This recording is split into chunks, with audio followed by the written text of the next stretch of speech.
प्रणाम सद्गुरु। जीवन में हमारी एक जिम्मेदारी है जिसे हम पूरा करने की कोशिश करते हैं। वो है बच्चों का पालन करने की, बच्चों का पालन करने की। लेकिन जब हमें कोई फैसला लेना होता है तो हम दिक्कत में पड़ जाते हैं। हमारे सामने समस्या आ जाती है कि क्या करें या क्या ना करें। क्या आप हमें थोड़ी सलाह दे सकते हैं कि जब हमें बच्चों के बारे में कुछ तय करना हो कि हम कोई फैसला लें या ना लें, तो हमें किन बातों को ध्यान में रखना चाहिए?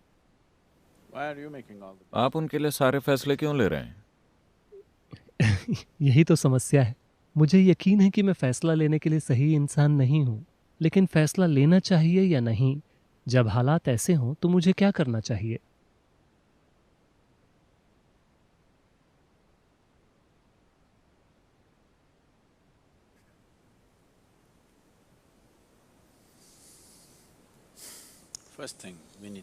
पहली चीज हमें ये समझनी होगी कि बच्चे आपके माध्यम से आते हैं, वो आपसे नहीं आते।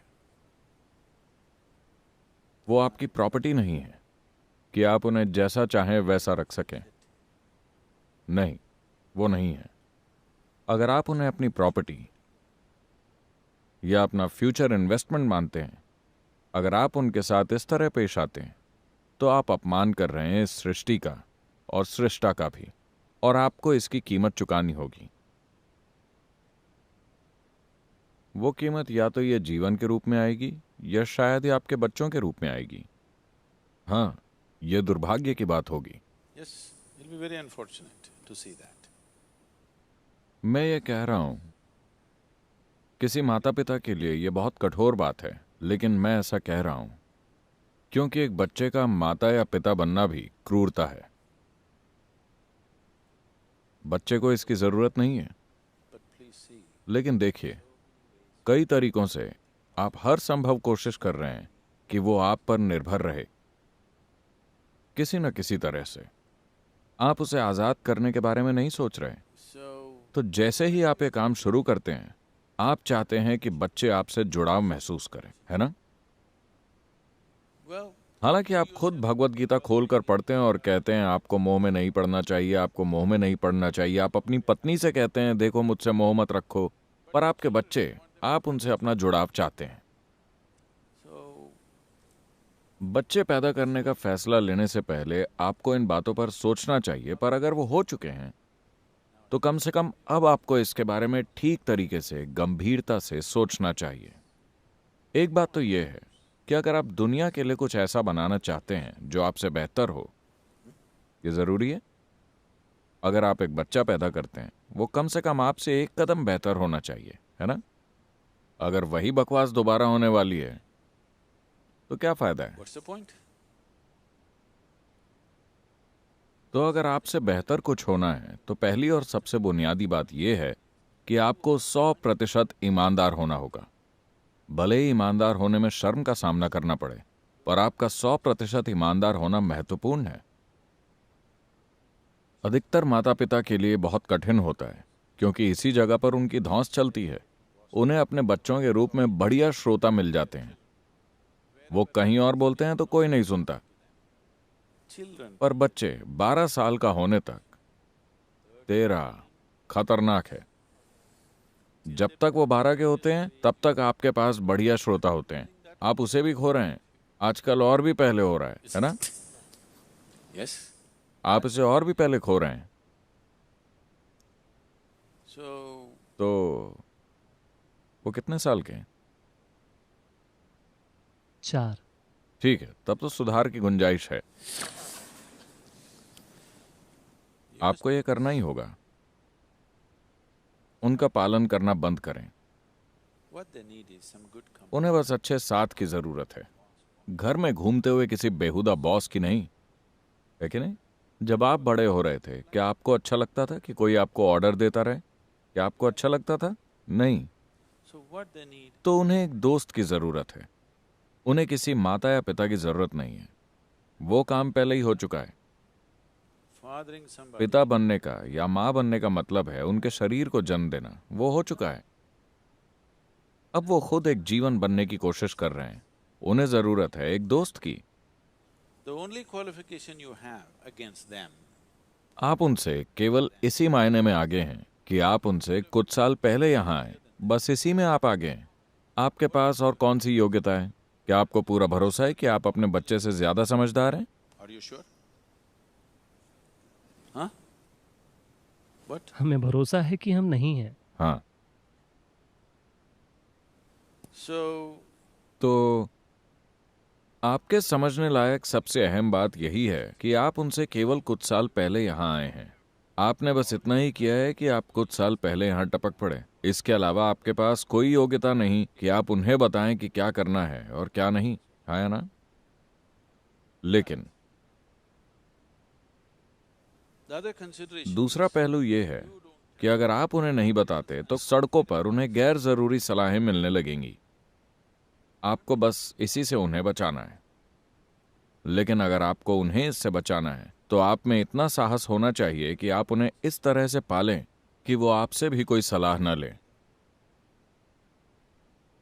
आप कहते हैं मेरी बात सुनो, पर अपने दोस्त की बात मत सुनो, वो तुमको नशा करने को कह रहा है, उसकी बात मत सुनो। लेकिन दोस्त जो कह रहा है वो ज्यादा मजेदार लगता है आपकी बकवास की तुलना में। यही सच है ना? तो ये काम नहीं करने वाला। अगर आप अपने बच्चे को एक जबरदस्त एहसास के साथ बढ़ने देते हैं,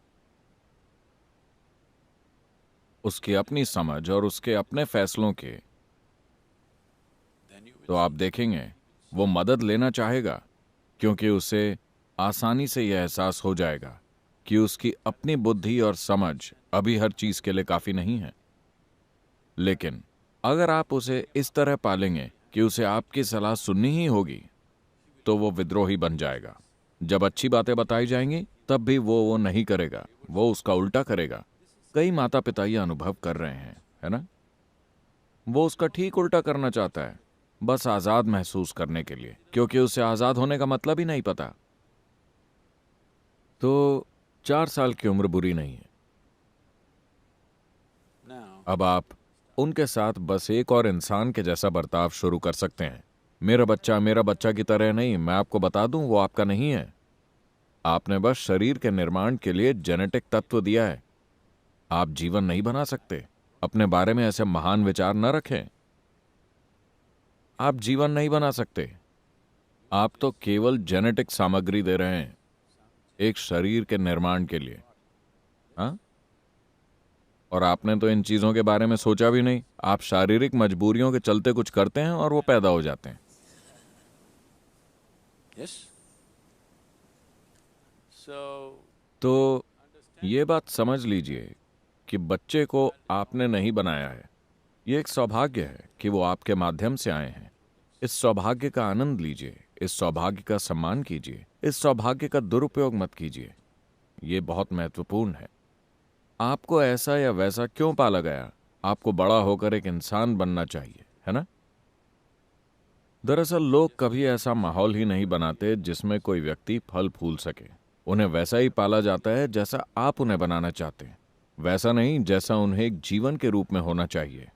अगर आप उनके दिमाग में कचरा नहीं ठूस रहे हैं, उनके भीतर चीजों को ध्यान से देखने की क्षमता है, and और चीजों को ध्यान से देखने से स्वाभाविक रूप से लाखों सवाल पैदा होते हैं। आप अपनी समझ के अनुसार जितने हो सके उतने सवालों का जवाब दीजिए। आप जो नहीं जानते उन्हें बता दीजिए, मुझे नहीं पता, मैं बस तुमसे कुछ साल पहले ही आ गया। इसका मतलब ये नहीं कि मुझे सब कुछ पता है। अपने बच्चों के सामने स्वीकार करें, दिक्कत क्या है? yes. आपको लगता है कि वो पढ़ नहीं सकते, कि आपकी बातों में सच्चाई नहीं है? आपको लगता है कि वो देख नहीं सकते? अगर आपको लगता है कि वो देख नहीं सकते, तो मैं आपको बता दूं कि 10, 12 या 13 का होने पर अगर उनके भीतर कोई समस्या है तो वो आपके पास नहीं अपने दोस्तों के पास जाते हैं। क्यों? उन्हें लगता है कि दोस्त आपसे कहीं ज्यादा सच्चे हैं, कोई और कारण नहीं है। है ना? आप ऐसे दिखावा करते हैं मानो आप स्वर्ग से टपके हो। आपकी बकवास कौन सुनना चाहता है? अगर आप 10-12 साल की उम्र तक उन्हें ब्रेन वॉश ना कर दें तो वो नहीं सुनेंगे। कोई भी समझदार इंसान फालतू बातें नहीं सुनेगा, है ना? बचपन से उसी की घुट्टी न पिलाई गई हो तो। So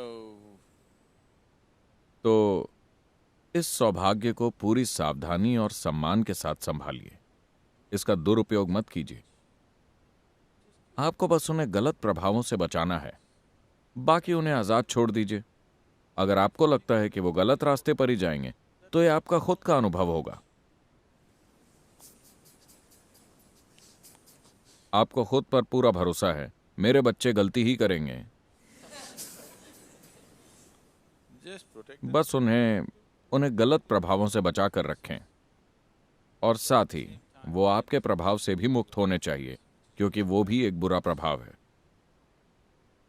I'm saying मैं कह रहा हूं कि अगर आप ये दिखा सकें कि जो आप कर रहे हैं वो वास्तव में महत्वपूर्ण है और आप इसमें अपनी जिंदगी लगाने को तैयार हैं, तो आपके बच्चे उसमें अपनी जिंदगी क्यों नहीं लगाएंगे?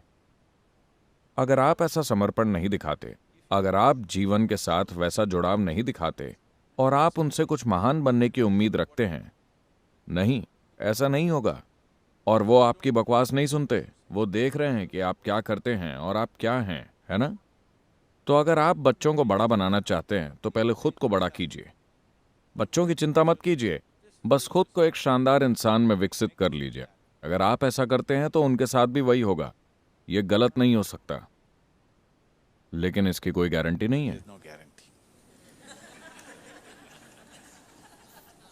जीवन के हर पहलू की तरह इसकी भी कोई गारंटी नहीं है, क्योंकि सड़क पर कोई और ज्यादा शक्तिशाली प्रभाव मौजूद हो सकता है। Isn't it?